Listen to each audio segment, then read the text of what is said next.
See that? That's extra salty. And for good reason. Dynasty Warriors has its ninth game. And games journalists don't know what the hell they're talking about. So, that extra one was for Cuphead. So, let's talk about Dynasty Warriors 9. Game journalists are circle jerking about the fact that Dynasty Warriors 9 is supposedly the first open world game in the series. Now, I've played lots of Dynasty Warriors games. In fact, most of them are on my channel. There are some that I have not played yet for the channel, and there are some that I will, well actually, one that I refuse to play for the channel. Unless I hit 500 subscribers. Yeah, that would be Dynasty Warriors 6 Special. You will never catch me play that unless I hit 500. Plain and simple. Now, I've played a lot of Dynasty Warriors games, and one thing is perfectly clear. 9 is not the first open world game. Because Dynasty Warriors has been doing open world for the last, I'd say, 20 plus years. This would be its 22nd anniversary. Just to be honest, it's 20 plus years. Or at least, no, 2002. No, that's right. It's 15 years. Yeah, 15-year anniversary. I'm saying 20 because they counted the original Dynasty Warriors as a Dynasty Warriors game. So there's that. But yeah, they've been doing this since Dynasty Warriors 2, and they have open world. The problem with the open world in the previous games, there are some sort of limitations. Whether it's limitations due to the fact that there is low memory, like Dynasty Warriors 1 through 5, and then there's the limitations in Dynasty Warriors 6 Special, which took away all the swimming but got rid of the clone characters, and the quality took a really huge hit. In other words, they downgraded a game on the Xbox 360 and PS3 and put it on the PS2 and PSP and added Ming Huo just for the hell of it. But yeah, they had so much limitations on that game, yet the Dynasty Warriors 6 for the PS3 and the Xbox 360 happened to be the actual first open world game, because you could swim, you could climb ladders, you could actually go on top of mountains, summon your horse from anywhere, ride throughout the entirety of the kingdom on your, well, the entirety of the level on your horse. Thing is, you only had the hub worlds didn't come until 7. 7 actually added hub worlds, and then you can just barge right out after you talk to people and just start the entirety of the battle. And 8 pushed this further.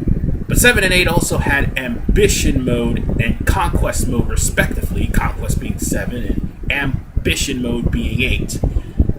But all the while, 9 is not the first one that has open world. If they want to be more specific, it's the first one that has open world without limitations, because 9 actually did bring back some elements that was taken away from in 8. Like, for instance, there was swimming that was absent in 8 Empires, and believe me, there is a playthrough on 8 Empires, and I go through boards where there is actual water and there is no swimming. Also, the fact that there's still also no horse zones in 8 Empires, which baffled me to no end. But every other level, there are some no horse levels, but some of the levels actually prevent you from bringing your horse into the level. At least Dynasty Warriors 9 eliminates that, because there are places you could bring your horse into, park it, and just go on your merry way. You could pass through towns. You don't have to be relegated to menus and loading screens. Now that I think about it, there's another game that did that too, although it had menus and loading screens. Still, you can go through hub worlds and castles and stuff like that. It was Dynasty Warriors Online. Yet due to the sheer difficulty of Dynasty Warriors Online, it was an unpopular game, to say the least. It was hard as hell, but it was still, to the extent, masterpiece in its own right. But here's the thing that I'm trying to get. With the developers trying to freshen up the series, it's still going to be critically panned to hell by the game's journalists. Hence the cup of games journalist tears I just got finished drinking. And for the record, I'm actually southpaw, but I normally drink cups with my right hand. That's kind of unimportant. What is important is the fact that the game journalists are going to just rag this game to hell. In my personal opinion, it actually looks great as far as open world, because you can sneak through forest, you can traverse through towns, swim through water, ride on boats, something that has been taken away completely in Dynasty Warriors 8 Empires, at least by 8 Empires. And I gotta say, the one major thing that really impressed me about this game is the fact that they do not have cutscenes to allow you to go through doors anymore. No, you have to manually open those bitches by yourself if you're raiding a castle. And that is something that is impressive. Here's something that isn't impressive, however. The fact that, well, they still have, in some way, shape, or form, the rock, scissor, paper format from Dynasty Warriors 8. Granted, the blowback moves are a lot better than it was. Well, I call them blowback moves, but they're actually flurry moves that were better in Dynasty Warriors 9 than what they are in Dynasty Warriors 8. You can literally lift people up in tornadoes and other elemental attacks.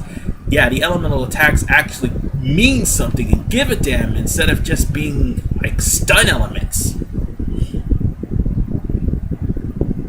And from what I see, it is actually a great game. And to make things even greater, now you can rappel onto walls as if you were Adam West. That's freaking impressive.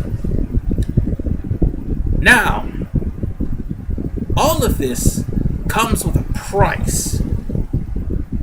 The one big price about having big levels like that, and this is something that I have to address because this is my biggest concern about the game, especially since Dynasty Warriors 8 Empires and Dynasty Warriors 8, I managed to play those games, and well, I played 8 Empires for the channel, and you actually saw where I had slowdown trying to buy weapons. That's right, slowdown trying to buy weapons.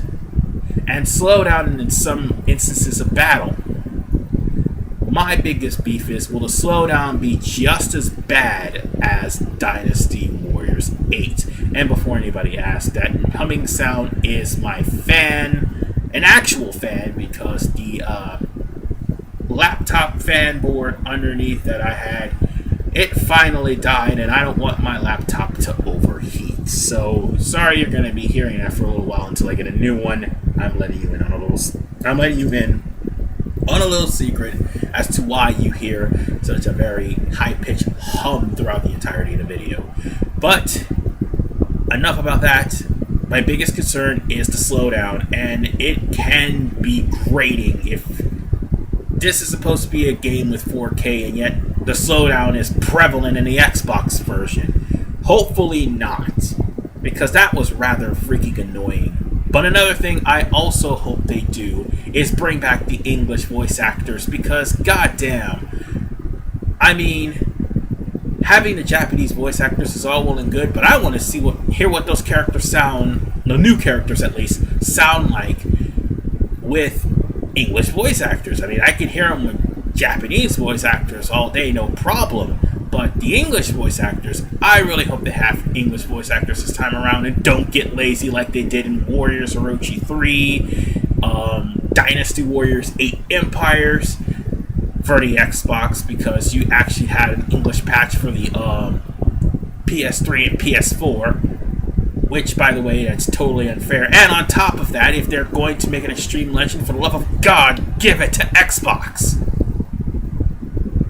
But I don't think they'll be doing that.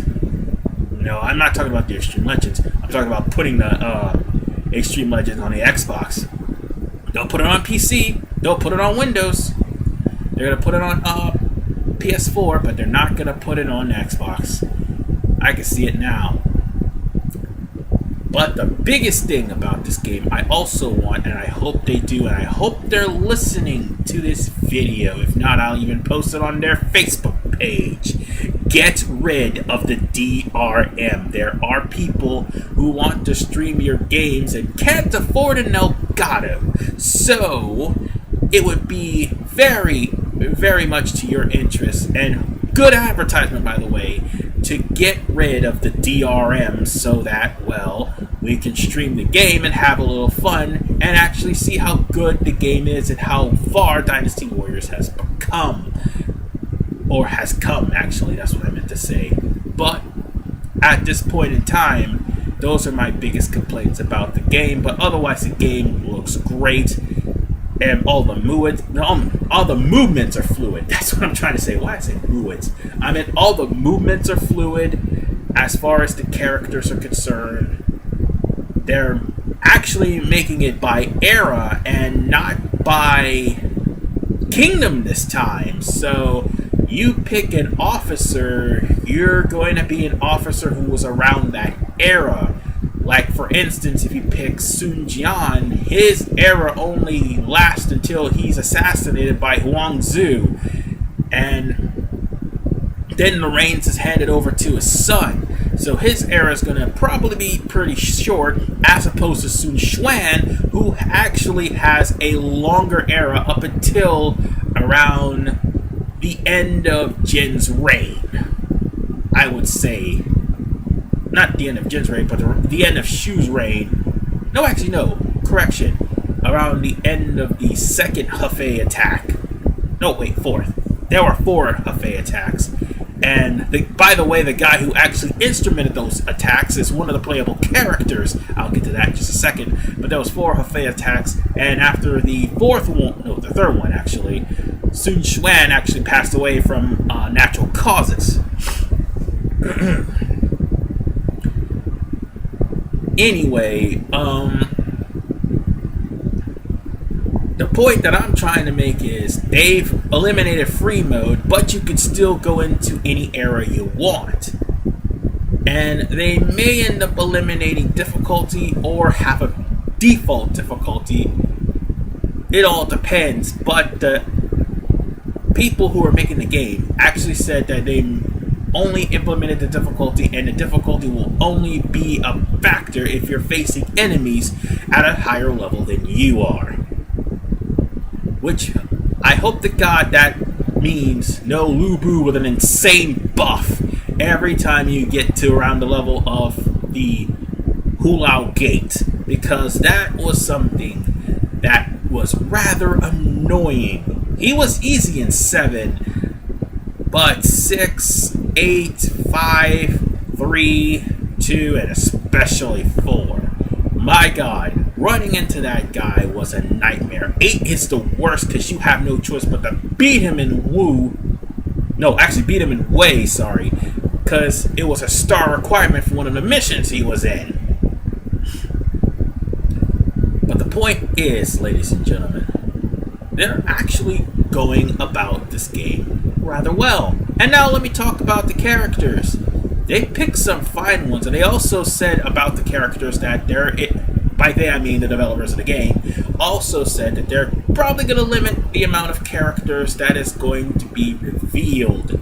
Not probably, they will limit the characters that is going to be revealed, because 8 revealed. Oh, sorry, I bit my tongue there a little bit. Dynasty Warriors 8, from 8 all the way to 8 Empires, had actually revealed a total of 18 characters. Like, about 13 or 14 of them was on Dynasty Warriors 8. 5 of them ended up being released on Dynasty Oh, no, it was 12 of them, sorry. 12 was released in Dynasty Warriors 8. 5 of them was released in Dynasty Warriors 8 Extreme Legends. And 1 was exclusive to Dynasty Warriors 8 Empires. Now, there's actually 6 characters revealed so far that is brand new to the series. Although one of them already has their own appearance in a different game. That is Zuo Song. He is Guan Yu's weapons master, or should I say escort, I should say. I'm not saying escort. He's carrying Guan Yu's weapons, basically. And he started Musou All-Stars before actually making his debut in this game. So if you don't know who he is, check out videos on Musou All-Stars, but also play that game. Well, to a certain extent, it's good. It has its moments, like, for instance, putting Marie Rose in a Musou All-Stars game. It sounded like a good idea on paper, but giving her Musou attack, it's not really effective against a whole swarm of officers. One-on-one, I mean, that's all well and good, but a whole swarm, not so much. Same thing goes for Hanukkah. But Zhu Song, sorry, whichever one comes from. Actually, Zhu Song is actually the correct pronunciation, and I can't believe I mispronounced that. He is going to make his first debut, game-wise, in the Dynasty Warriors series, here in 9. Also, Chen Pu, he actually makes his first appearance as a Musou officer instead of a generic officer in this game as well, and he actually looks rather awesome, and he thankfully isn't a clone character. He wasn't, like, none of the new characters were clone characters save for Guansua, because Guansua shared nunchucks with Ling Tong, so that happened. I mean, there were, actually, no, let me take that back. There were some clone characters in the older Dynasty Warriors games, but here, not so much. They're actually giving more variety. I think his was like a dual-handed glaive. That's probably what, like a dual-sided glaive, that's probably what his weapon is. And Su Xing, he's also new. I like his design, and I also like his weapon. His weapon is like a dual, it's like a dual, it looks like fishing hooks, really. It honestly does look like fishing hooks. But they're supposed to be called a star hammer. That does not look like a hammer. It looks like a fishing hook with 2 lures attached to them, and they're connected to a chain. But his weapon is actually practical. Hey, say what you want about the weapons of Dynasty Warriors, but they can actually do some serious damage. At least I remind you of Fa Jing and his Chamois of Doom. Yeah, Su Xing would be actually a very interesting character to play. And also, Man Chong, he is actually a new character. I also mentioned him briefly during my playthrough of Dynasty Warriors 3. He's gotten himself a spear launcher, which it looks like it shoots spears from the screenshots I've seen of him. I haven't actually seen him in action, but he does have a spear launcher. Okay, that's well and good. I mean, they're very short spears, but they're spears nonetheless. That would probably make up for the fact that the archers are no longer, well, archers. Everybody's going to be an archer from here on in, and I'll get into more of that after I finish describing the characters. But his design actually looks, well, sort of akin to, who was it? Oh yeah, Masamune Date from Sengoku Basara. And I meant the anime, not the Samurai Warriors games. Oh, I'm talking about the anime. That's what his outfit almost reminds me of, just without the helmet and the eye patch. But he's a pretty cool character, him too. In fact, Man Chong actually is the guy who is the catalyst for the Wongling Rebellion. Ugh.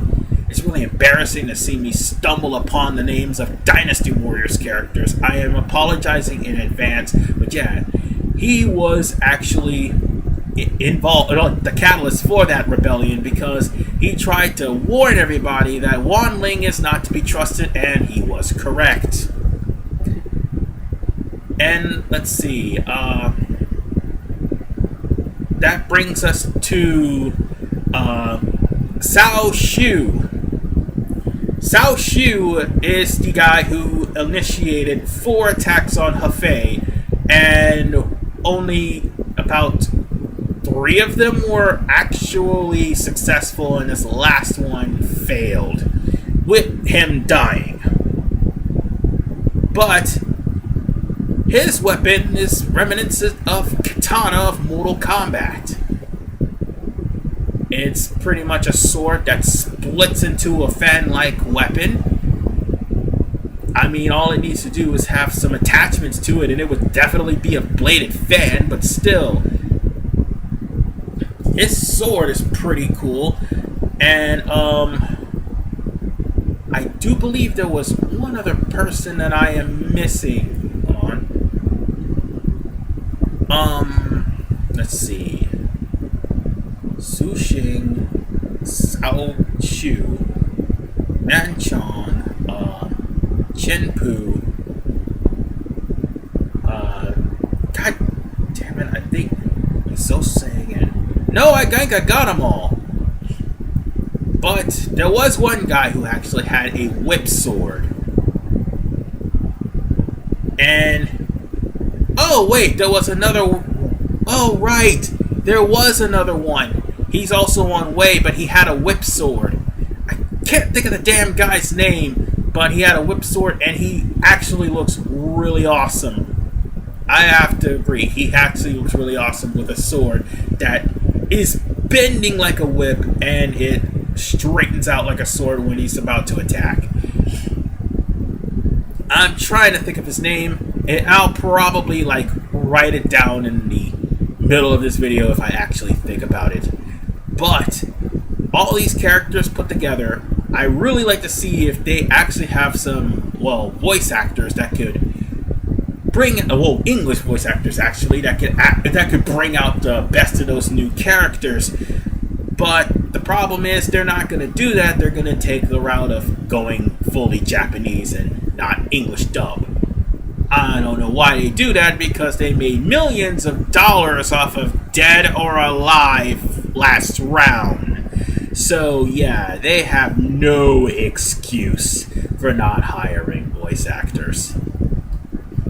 And that brings us to one last bit. There's going to be no more people with relegated archer movesets, because, in Dynasty Warriors 8, several people had relegated archer movesets. Zuran literally had a fire bow, but it's been replaced with a fire staff. Yay!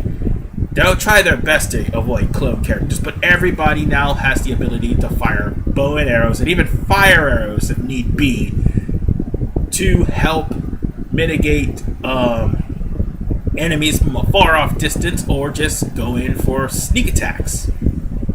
Sounds great. Damn clock, I thought I'd turn off the freaking alarm. But nonetheless, I've seen what I've seen of this game, and it's going to be fantastic. There are problems I hope that Koei does not bring over to this game, but they obviously will.